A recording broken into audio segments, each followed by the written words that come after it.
Bom dia pessoal, Mário Silva aqui de Boituva, São Paulo. Pessoal, hoje eu vou abordar um assunto aqui, né? Esse dia eu tava rezando, né?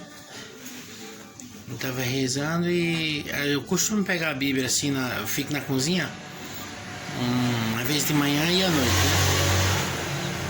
Que é melhor você pegar a Bíblia e ficar meditando que ficar em frente da televisão, né? A televisão você fica assistindo lá, depois fica o pescoço duro, você não lembra mais o que você assistiu, e pelo menos você tem que meditar a palavra para poder você aprender, para poder defender a sua igreja, né? Porque hoje, se chegar a vez, eu sou católico, né, apostólico romano, às vezes você chega num católico, você faz uma pergunta para ele sobre a igreja, ele não sabe responder. Então os protestantes chegam e desce a lenha em cima dos católicos e eles não sabem responder, né? Ah, é sobre tatuagem, sobre bebida, fumar, homossexualismo, fala tudo, não sabe responder. Sobre aborto, tem um que eu escuto muito, é assim: morreu, vai direto pro inferno. Não é desse jeito. Porque assim, se você não descobrir como que você vai explicar para uma pessoa que chega com uma pergunta assim, né? Se você quiser saber sobre, por exemplo, falar sobre a morte, quem tirou a vida. Ah, foi direto pro inferno. Não, não é assim não, meu amigo. Todos que morrem, vai a Cristo, vai lá ter o julgamento. E no catecismo da igreja, se você quiser procurar aí, tá no 2804. Acho que tá escrito lá, né? Que vai ter um julgamento a pessoa que tirou a vida com Jesus, e aí Jesus vai analisar, e que fala até assim, que vai ser salvo pelo alimento salutar, que é o próprio Cristo, né? Tá escrito lá. Não é bem assim não. Tem uns casos que vai direto pro inferno, mas tem casos que não vai. Tá entendendo? Aí esse dia eu rezando, a semana passada, eu rezando, e a palavra que Deus me dava assim, eu peguei, agora não lembro agora, eu sei que a passagem que me dava é aquela mulher que estava doente com fluxo de sangue, e ela chegou em Jesus e ela pediu para ser curada. Aí Jesus falou assim que a mulher que era proibido tirar pão das crianças para dar para os cachorros. Aí tudo bem. Só que a mulher, o que ela fez? Ela falou assim para Jesus: mas às vezes os cachorros precisam comer as migalhas que caem debaixo da mesa. Isso foi a palavra que vinha, gente. Eu vou procurar depois, no outro vídeo eu vou colocar para vocês. Aí eu comecei a pensar naqueles que se afastaram da igreja, né? Juntei essa palavra com aqueles que se afastaram da igreja, com aqueles que se afastaram da sua comunidade, né? Porque assim, seguir Cristo, Jesus, é fácil, só na missa. Você vai na sua missa, muitos vai na missa, mas não vai. Porque tá lá na missa, não vê a hora, brigando lá para acabar a missa, para vir para casa comer aquele churrasquinho com os amigos, passar no batom a uma, né? Outros sai da sua paróquia, vai na outra, porque na outra o padre é bom, né? Na sua paróquia acha heresia, então vai em outra paróquia. Então a missa não vale. Eu tô falando para você, se você quiser procurar aí um especialista, um padre, não vai valer a missa. Então é melhor que você ficar em casa. Você sair da sua paróquia para ir em outra, porque o padre lá é bom. Então assim, é melhor você ficar em casa, porque aquela missa não valeu. Não valeu de jeito nenhum. O Espírito Santo, ele não vai penetrar no teu coração se você tiver com ira. Tá entendendo? Olha, vou falar só assim, uma suposição. Por exemplo, eu sou aqui de Boituva.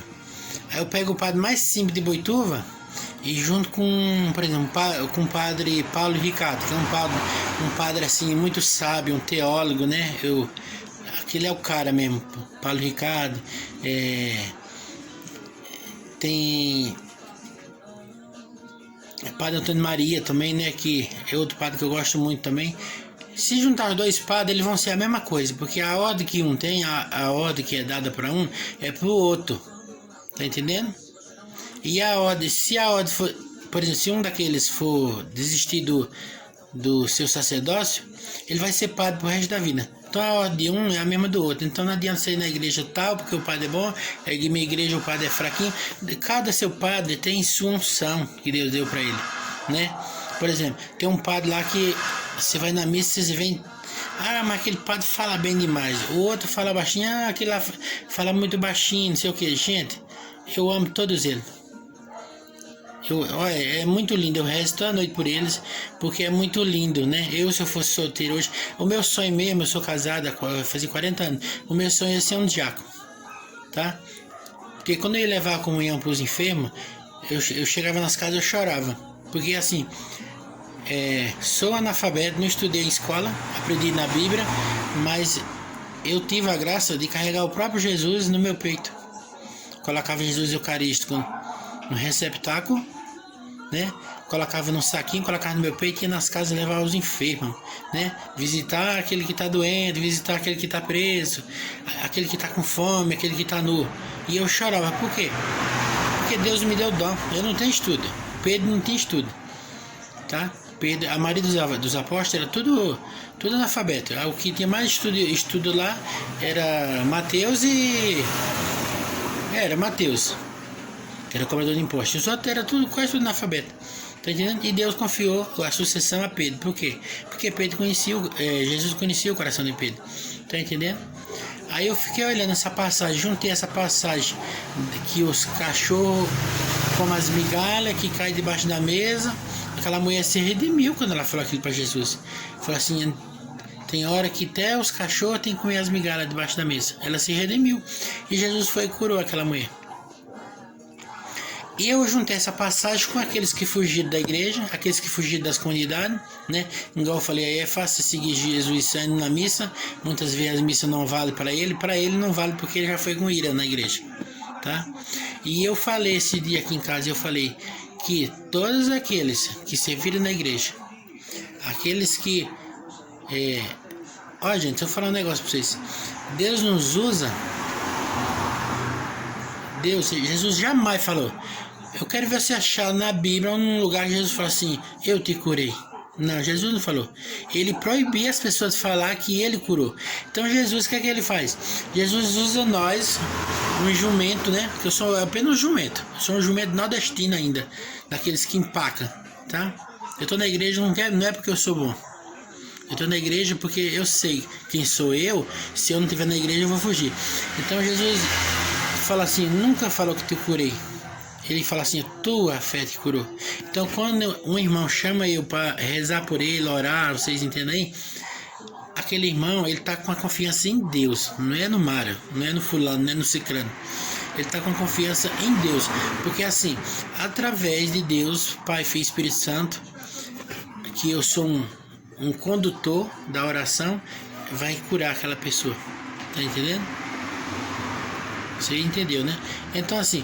Aqueles que Deus deu o dom para eles, né? Nem tem lá dos 5 denários. O cara pegou o denário e foi lá esconder. Deus me deu aquele denário, foi para eu multiplicar ele, não para esconder ele, né? Então se eu tenho o meu dom, Deus me deu, não é meu, mas eu vou usar ele para curar aqueles que às vezes sabem, tem um dom, mas não vai atrás com medo. Então a palavra que vem é essa: todos aqueles que abandonaram a igreja, que abandonaram a sua comunidade, tá? Vão voltar de um a um vai voltar. E essa resposta, depois Deus me deu a resposta dessa mesma palavra, sexta-feira. Nós faz uma vigília aqui em Boituva, nós somos da Aliança Misericórdia, e nós temos uma vigília na última sexta-feira do mês, ou na primeira, e a gente fica à noite em adoração com Jesus Eucarístico e tem essa pregação. E naquela noite lá Jesus confirmou a passagem que eu tinha visto, né? Dos cachorrinhos lá. E Jesus me revelou que todos aqueles que fugiram da igreja, da comunidade, vão voltar um a um, né? Porque se a pessoa fugiu da comunidade, ele fugiu da igreja, porque ele estava com ira sobre mim, porque às vezes eu faço as coisas na igreja, eu faço porque eu deixo o Espírito Santo realizar em mim. Tá? Eu dou meu coração, por exemplo, se eu for chamar um irmão para pregar num grupo de oração, uma coisa, quando eu sou coordenador, eu tenho que chamar, eu tenho que rezar. E eu acho tão bonito quando Deus me mostra aquele mais miserável da comunidade, aquele mais pequeno. Quando Deus me mostra aquele e eu chamo ele e ele fala sim. Porque não é ele que vai fazer, meu irmão, minha irmã, é o Espírito Santo, tá?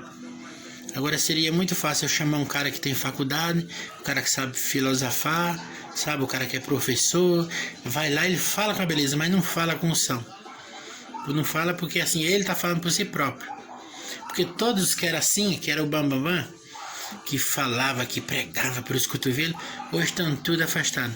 Estão tudo comendo mosca, tá? E aquele Cipro, que era considerado o chuco, né, da comunidade, da igreja, hoje estão lá ainda, né, com um pé de uva.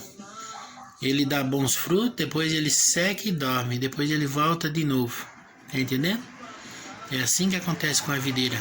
Ela não morreu, ela dormiu. Até nós, que quando nós damos fruto, Deus vai lá e dá uma podadinha, para nós não ser, nosso ego não subir. Tá entendendo, meu amigo? Tá? Isso até é um caminho para você chegar a Deus. Tá? João 14:6. O caminho é Jesus. Ninguém vai ao Pai senão por mim. Não vá para a igreja, meu irmão, para criar lá, arrumar ídolos na igreja. Não, vá para a igreja por Cristo. Não olhar o que o irmão está fazendo, ficar com inveja do irmão porque o irmão tem um ministério lá. Vá ficar no lugar dele. Eu não quero ficar no lugar dele como coordenador. Por quê? Porque é pauleira. Aí você fica com inveja. Quando você vai lá ser coordenador, você não faz porcaria nenhuma. Sabe por que você não faz? Porque você estava com inveja quando ele estava lá. Aí quando você entra, você não fala nada. Você não faz nada. Porque quem faz é Deus, o Espírito Santo. Na palavra está escrito, Deus vai usar o chuco, né? O chuco, assim, aquele chuco que nem o pessoal olha assim e vê que é chuco. Eu sou chuco. Para confundir os doutores. Os doutores. Um dia eu estava conversando com um engenheiro amigo meu aqui em Boituva e eu celebrava. Celebrei lá na matriz, salão paroquial, fiz muita celebração nas casas. E esse cara, ele é um engenheiro, um amigão meu, não vou falar o nome dele. Ele falou assim: Mari, como esse nosso Deus é bonito. Aí eu falei: por quê? Ele falou assim: você é um cara que você falou que não estudou e você consegue fazer uma celebração. E eu, se eu for, eu não faço, eu choro, eu não consigo, já tentei fazer e não faço. E eu tenho estudo e não faço. Tá entendendo? Então aquela palavra que Deus falou na Bíblia lá, usar o chuco para confundir os doutores. Os doutores, sabia? Porque Jesus nunca chamou um doutor para seguir ele, tá? Chamou sempre analfabeto, prostituta, ladrão. Tá entendendo, meu amigo? Mário Silva, Boituva, São Paulo, um abraço a todos.